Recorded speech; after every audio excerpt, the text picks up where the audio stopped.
I'm Mike from St. Thomas Economic Development, here with another little update from St. Thomas City Hall.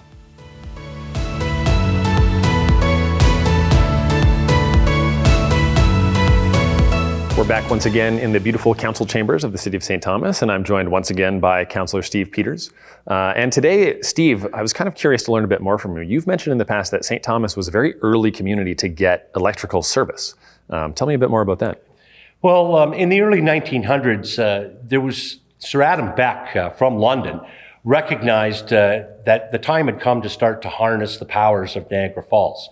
And Beck was a very early proponent of the electrification of Ontario. He just saw that it was going to change people's lives. And St. Thomas, as a community, recognized early on, probably about 1905, 1906, that they wanted to be part of the electrification of Ontario.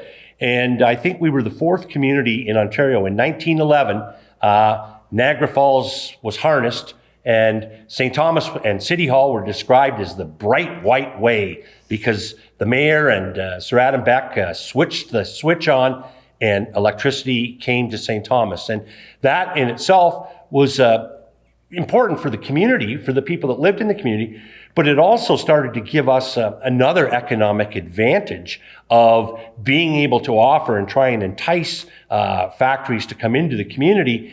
We had electricity. We had Niagara Falls available to us. For people living in St. Thomas at that time, what would the difference have been in their lives as a result of electrification in the city? Well, tremendous. So many of the things that we take for granted today, the first telephone appeared in St. Thomas in 1879, but very few people in the community had a telephone. You didn't have drinking water in your house until 1891 in St. Thomas, when you could turn on the tap and turn on water that was pumped from Kettle Creek. You had an outhouse in your backyard. You couldn't flush a toilet in St. Thomas until 1909, when the pollution control plant was completed. And the streets at the time, we had a gas plant located very close to City Hall here, and they burned coal to produce gas, and all you had on your streets were gas lights. A few homes that had money, were able to have some gas in their house. But it was something that, and this is what Beck wanted.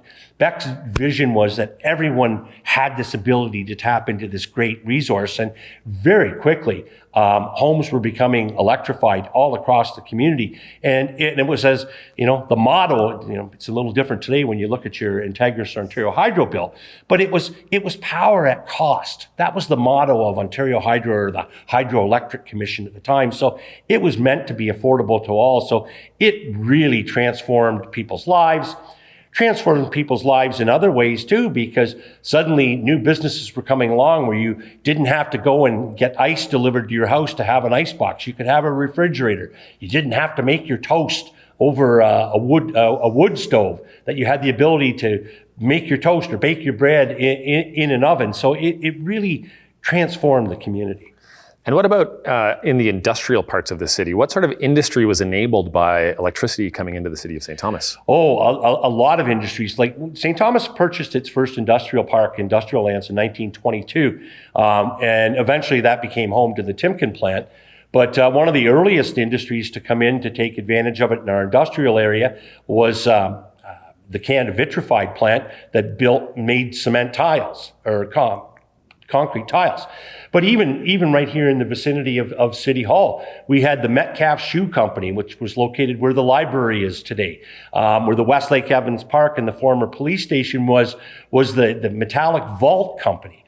St. Thomas Metal Signs was established here in 1918. They produced road signs and advertising signs for all over Ontario. They came here because of electricity. So it was a great economic development tool to entice people to come and set up here because of that ability to have electricity.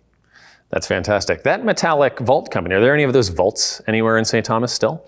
Occasionally in the West Ave Cemetery, they've encountered, as they've been digging graves and digging down, they've come up beside some of those vaults, and they've weathered or survived in the ground remarkably well. That's fascinating. Well, Steve, thank you so much for, over these past few segments, showing us some of the historical knowledge that you truly are the torchbearer of in the city of St. Thomas. So thank you for that. We'll have you back again in the future. We'll talk more history. Like and subscribe on YouTube, and stay tuned for another little update coming soon.